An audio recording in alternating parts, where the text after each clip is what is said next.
আমি আজকে এই যে কাতলা মাছ আছে আর পার্শে মাছ আছে, এগুলো দিয়ে আমি একটু নতুন রেসিপি করছি।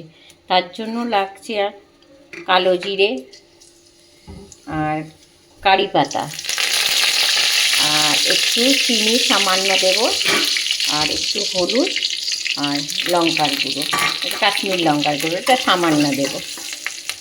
আর এর মধ্যে আমি কটা কাঁচা লঙ্কা দিয়ে দেব। আর আমি সর্ষের পেস্ট,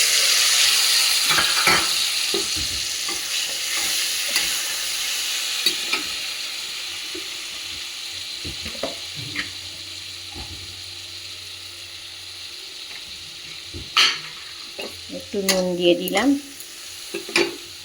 আর এর মধ্যে আমি টক দই দিয়ে দেবো। আজকে আমি টক দই দিয়ে করব। আর মাছগুলো না, তার আগে বলি, মাছগুলো একটু হালকা ভেজেছি।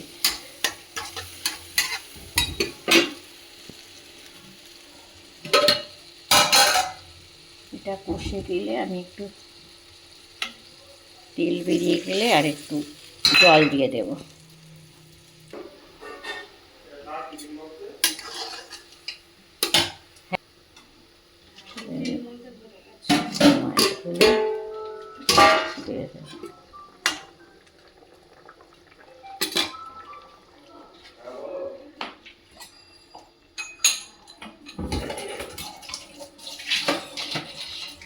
একটু তেল দিয়ে দেবেন,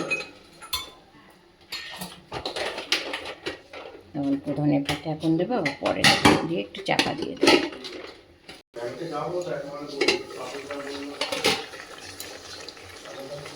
এবার আমি নামিয়ে নেব, একটু রসা রসাই রাখবো।